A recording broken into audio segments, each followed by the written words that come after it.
Greetings, YouTube. Recently, Emma Blackery did a video about standing bitch face. Essentially, her neutral facial expression gives many people the impression that she's angry. She isn't. It's just her neutral facial expression. As I've spoken about in the past, my neutral facial expression used to be very, very blank. And I could make it even worse when I wanted to. In fact, it's a facial expression my wife has forbidden me to use around her. But as my anxiety and depression has waned, and there's less static in my head and more space for me to think and function, my facial expression has gotten better because I am literally in a better state of mind. And so my neutral facial expression is much more pleasant, and I smile more readily. In fact, when I'm not pissed off because of social injustice, a lot of the times I have a slightly bemused look on my face because I, frankly, consider most of life to be absurd. But there was a time when I was lost in anxiety and depression, and not aware that I was lost in anxiety and depression, not getting the help I needed, not having the resources, even if I wanted the help I needed, even if I had become aware of it. I wasn't at the time. And for my entire career, since age 19 until the present, I've worked in manufacturing. I had a few gigs before then that weren't all that impressive. I worked at a pet shop.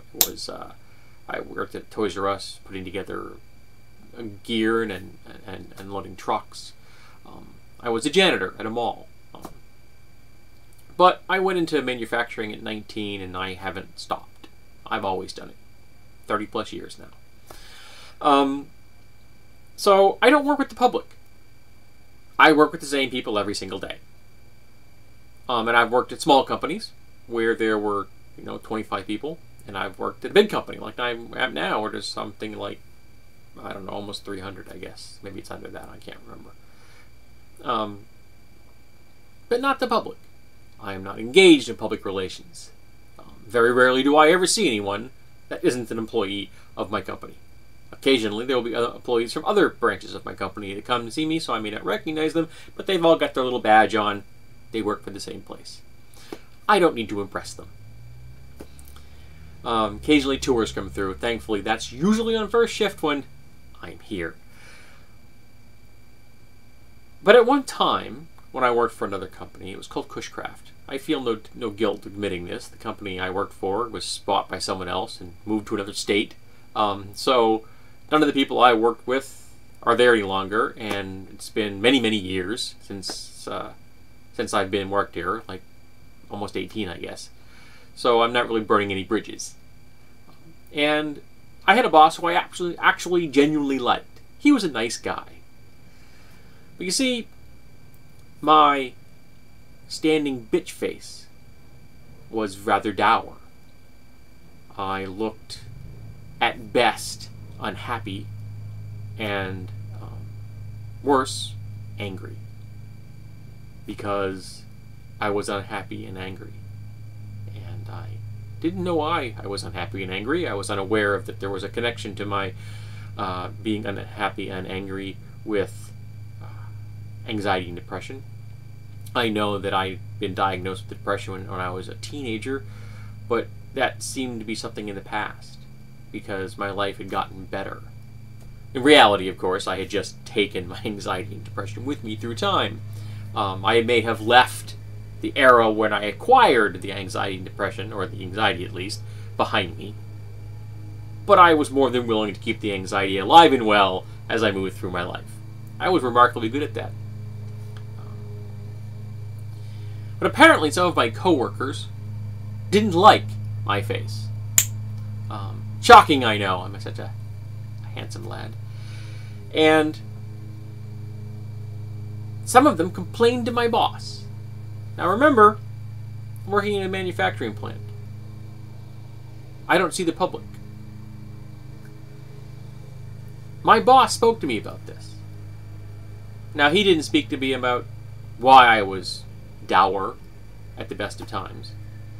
Didn't inquire into maybe what the possible reasoning behind my negative state of mind might be. No, that's not what he did. He told me that I had to smile. He looked me in the face and told an adult that in a manufacturing plant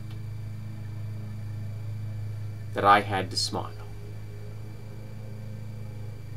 Now, being lost in depression and anxiety, this kind of negative comment was just mutely accepted by me. Meekly accepted by me. Of course. It goes without saying that you're going to make a negative comment about me. It's what I expected. It's what I felt I deserved. So I made a concerted effort to walk around with an artificial smile on my face.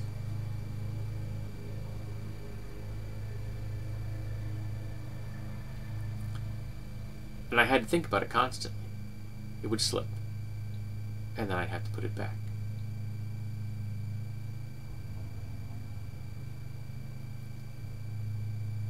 Now here's the thing.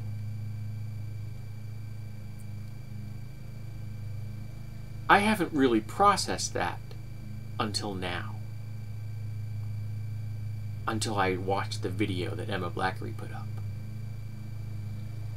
And suddenly I realized how profoundly wrong that was. How my boss had stepped over a whole lot of lines. How what he did was utterly inappropriate and very likely illegal.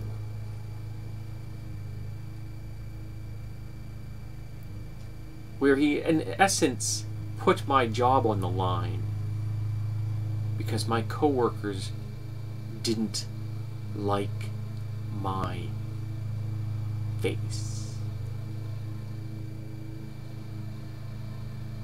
And I didn't get angry all those many years ago. 20 now, I guess, maybe longer. But I'm angry now. I'm really angry.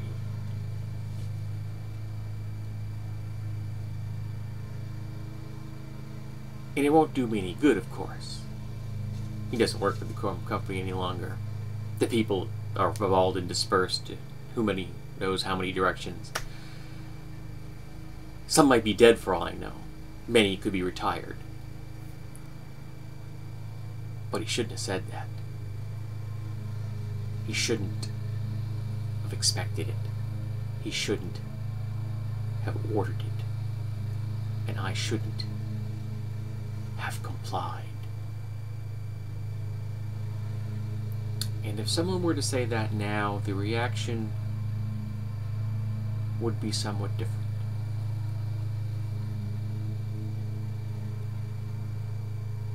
Because there's less static in my head now. There's more room inside my skull. And as of late, I've begun to become a little more assertive. Less likely to passively accept things. It's probably made me a little more contentious here on YouTube. Less prone to put up with people's bull. More likely to call a spade a spade. I have perchance become a smidge less diplomatic. Not always. There are times when diplomacy is the absolute proper response. And there are times when it isn't. Sometimes I just walk away. Sometimes I let someone's statement of ignorance and bigotry and stupidity stand on its own. And sometimes I reply. And while I am making a concerted effort to not attack people and not to ridicule people pointlessly, there are times when ridicule is the correct response. There are times when anger is the correct response. There are times when rage is the correct response. But no one gets to tell me how my face should look again. No one gets to dictate to me what expression I choose to display, which may be reflected by my current emotional state. If you don't like my face, don't look at it. But don't tell me what it should look like. Not now. Not ever. It's my face. And I will use it